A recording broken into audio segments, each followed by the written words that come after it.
श्रीमन्नारायण नारायण नारायण श्रीमन्नारायण नारायण नारायण श्रीमन्नारायण नारायण नारायण श्रीमन्नारायण नारायण नारायण श्रीमन्नारायण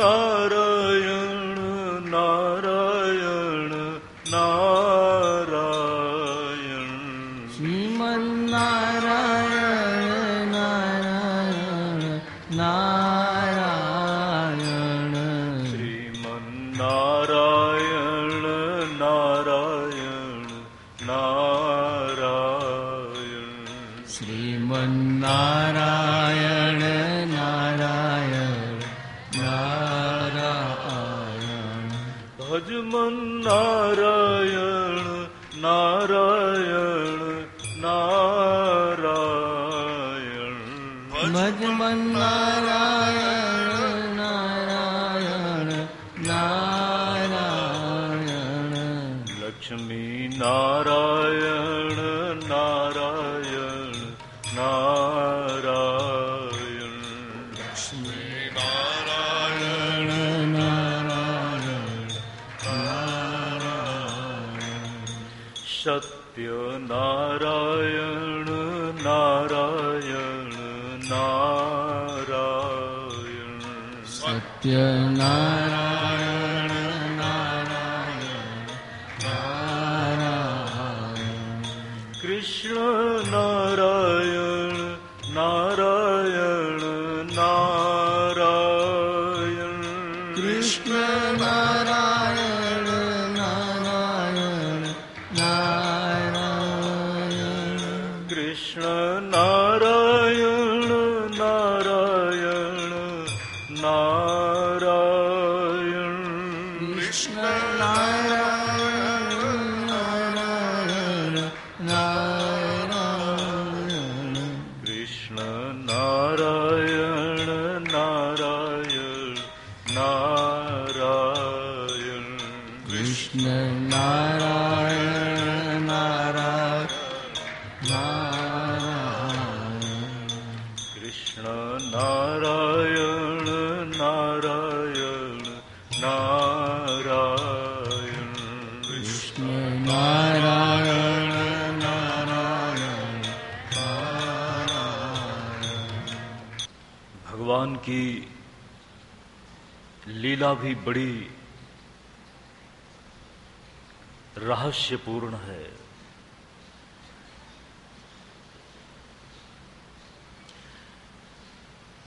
भगवान का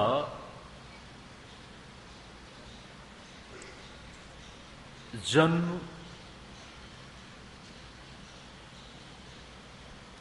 जिनकी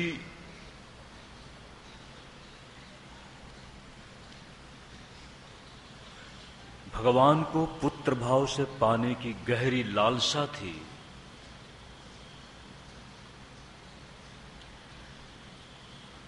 उनकी तपस्या सफल हुई।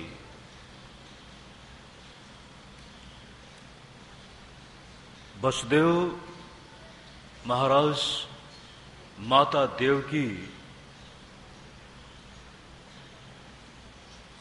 आज धन्य हो चुके हैं। उस परमात्मा ने अपने वचनों को सत्य कर दिखाया।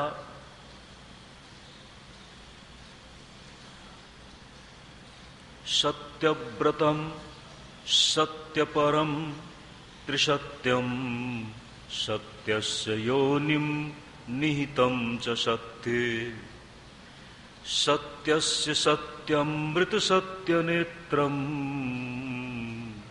सत्यात्मकं त्वां शरणं प्रपन्ना।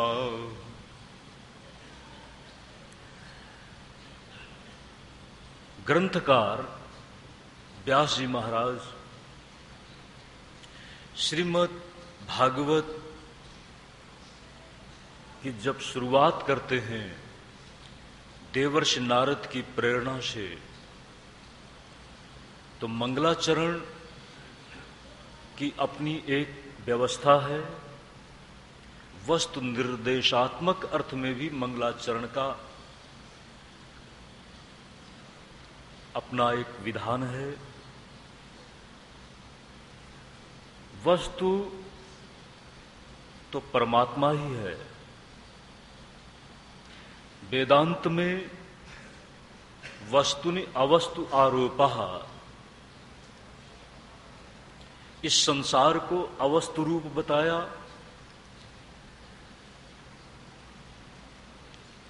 और उस ब्रह्म को वस्तु रूप।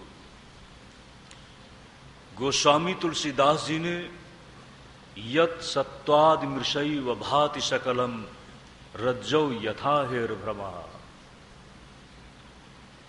जिस तरह से अल्प प्रकाश हो, रस्सी में सर्प की प्रतीति होती है,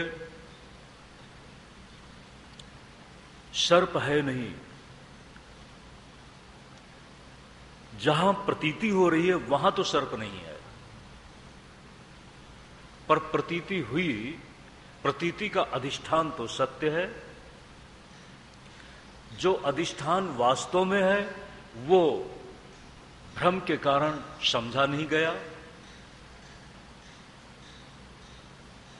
वास्तव में है अधिष्ठान के रूप में रस्सी, लेकिन प्रकाश की कमी के कारण उसको सर्प मान लिया गया। कहते हैं ठीक इसी प्रकार से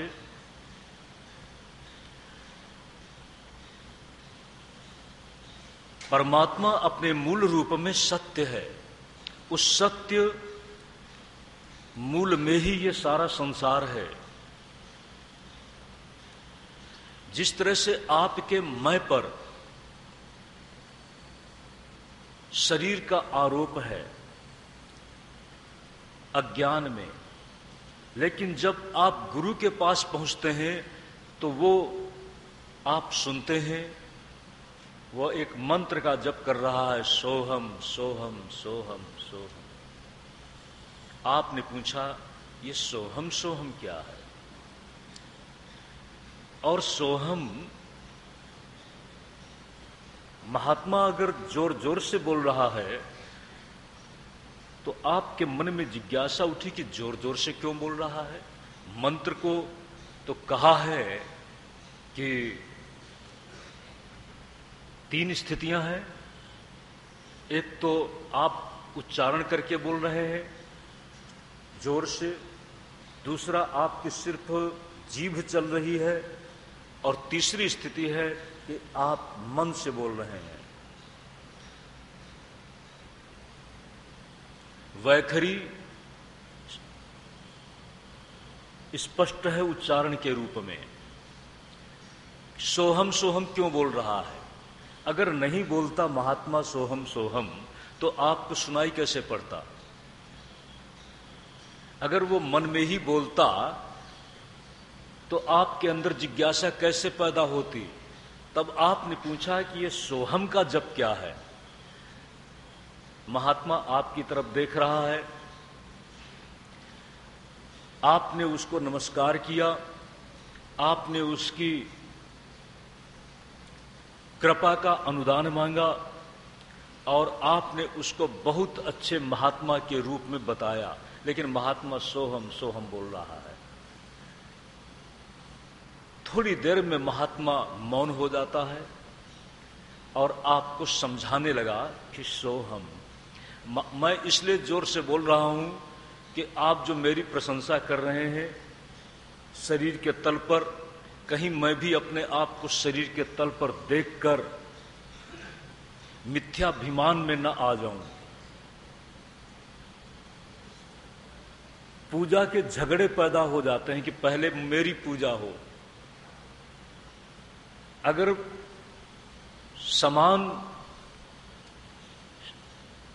व्यवस्था से पूजा न हुई, पूजा में कहीं कुछ विषमता का दर्शन हो गया, तो आपस में चर्चा होने लगती है कि एम केम एक जैसी पूजा होनी चाहिए।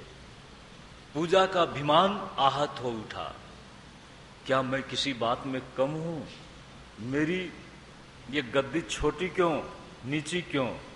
ये अभिमान कहां पैदा हुआ? सज्जनों, पूजा के साथ महात्मा सोहम सोहम बोलते हुए बता रहा है कि मैं इसलिए सोहम बोल रहा हूं कि कहीं मेरे अंदर आपकी पूजा से, पूजा को देखकर मिथ्याभिमान न पैदा हो जाए। जिसकी आप पूजा कर रहे हैं ये तो शरीर है, मैं शरीर नहीं हूं, मैं तो वाह हूं। ध्यान दें, तब आपके मन में आएगा कि मैं क्या हूं।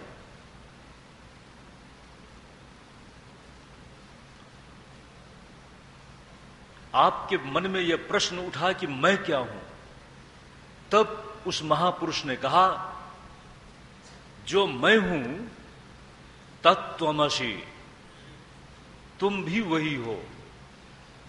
लेकिन अब इस बात को आप जानेंगे कैसे? आपने सुना और सुनने के बाद उस पर मनन किया। मनन करने के बाद आप भी कहते हैं अहम ब्रह्मास्मि।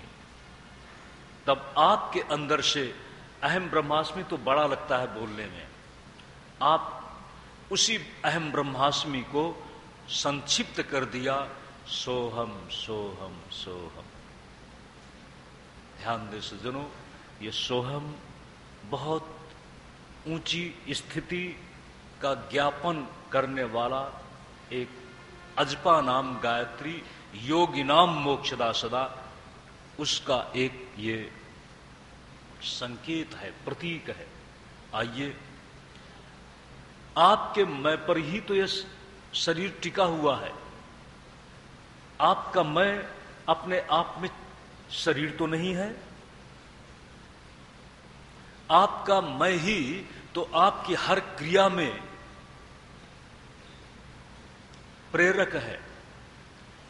क्रिया के साथ क्रिया का कर्तृत्व आपके मैं पर ही तो है। लेकिन कल्पना करो, मैं और आपका ये शरीर दोनों एक है कि अलग है? मैं के संबंध में कहा यही आत्मा है, और आत्मा के संबंध में एक स्पष्ट दृष्टि दी, न जायते म्रियते वा विपश्चित नायम कुतश्चिन न बभूव कश्चित। ये आत्मा कैसा है? अजो नित्या शाश्वतो यम पुराणा। मैं जन्म के साथ शरीर का जन्म हुआ, और शरीर का जन्म हुआ क्योंकि शरीर के साथ चेतना है। ध्यान दें, इस चिन्मय आपके स्वरूप में, वास्तविक रूप में जो आपका मैं है, उसमें ये शरीर आरोपित हो गया। ठीक इसी प्रकार से भगवान वेदव्यास जब भगवान श्री कृष्ण को श्रीमद् भागवत का प्रतिपाद्य विषय मानते हैं, तो एक प्रश्न पैदा हुआ कि उन्होंने सीधा कह सकते थे कृष्णम परम धीमहि, लेकिन ऐसा न कह करके सत्यम परम धीमहि ऐसा क्यों कहा? ध्यान देना, जब भगवान प्रकट होने जा रहे हैं तो इसी रूप से उनका निरूपण किया गया है। सत्यव्रतम सत्यपरम त्रिसत्यम सत्यस्य योनिम निहितम च सत्ये,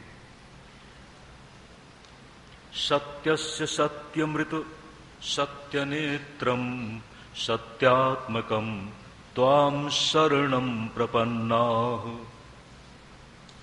वह सत्य परमात्मा,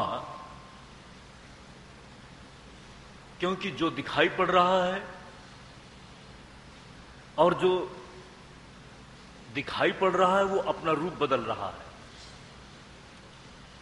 माता अदिति और कश्यप की तपस्या और साधना से प्रसन्न होने के बाद उनको दर्शन किसने दिया था? भगवान नारायण ने, विष्णु ने। वरदान किससे मिला? नारायण से। और जब नारायण से वरदान मिला और वरदान मांगा कि आप हमारे पुत्र बन जाइए, तो जब पुत्र बनने जा रहे हैं तो वे बता रहे हैं कि जिससे आपने वरदान मांगा था वही मैं आपको अपने स्वरूप को दिखा रहा हूं। आपको निश्चय हो जाए कि मैं आपके यहां पुत्र रूप से जन्म ले रहा हूं। ध्यान दें, जो रूप दिखाया वह और जो रूप स्वीकारा गया पुत्र रूप से वह और। तो रूप के पीछे रूप सत्य है या रूप के पीछे चेतन सत्य है? रूप के पीछे चेतन सत्य है, वह चेतन ही परमात्मा है। उस चेतन परमात्मा ने भगवान, ध्यान देना सज्जनों, ये तो नाम बाद में रखा गया। नाम किसने रखा? भगवान का नाम कहां रखा गया? वसुदेव और देवकी के यहां कौन जन्मा? श्री भगवान श्री कृष्ण जन्मे? नहीं, भगवान जन्मे। भगवान ने अपना रूप दिखाया और बालक के रूप में प्रकट हो गए। तो बालक के रूप में कौन है? भगवान श्री कृष्ण है कि भगवान है? भगवान है। अभी श्री कृष्ण कहां है? अभी हम श्री कृष्ण के पास चलेंगे। जो भगवान बालक के रूप में जन्म ले लेते हैं, लेकिन जन्मोत्सव हमारे वसुदेव जी महाराज और माता देव की नहीं मना सकती। वो बाल भगवान माता यशोदा के यहां पर पहुंच चुके हैं। यशोदा आज इतनी अपने आप को धन्य मान रही है। नंद बाबा अपने आप को इतना पुलकित देख रहे हैं कि उनकी प्रसन्नता का कोई मानदंड नहीं है। चारों तरफ खुशियां मनाई जाने लगी। नंद बाबा के बेटा हुआ है। जब चारों तरफ ये खबर फैली तो चारों तरफ से बधाइयां दी जा रही हैं। लोग अपनी खुशी व्यक्त करने के लिए नंद बाबा के द्वार पर भीड़ के रूप में इकट्ठे हो गए। लेकिन सज्जनों, नंद बाबा सोचते हैं कि अब बेटा हुआ है तो कुछ दान पुण्य करना चाहिए। बहुत मनौतियों के बाद बेटा हुआ है। ब्राह्मणों को और भी जो खुशी दिखा रहे हैं उन सबको जो मिला दिया। दान में गायें दी, किसी को वस्त्र दिया, किसी को उपहार दिया, बहुत कुछ देने का मन हो गया। और ध्यान दें, जब भगवान ही आ गए हों तो नंद बाबा की खुशी के साथ कमी किस बात की है? लुटाने लगे। नाम तो देना होगा। नाम के बिना व्यवहार कैसे चले? तो नाम देने की योजना बनी।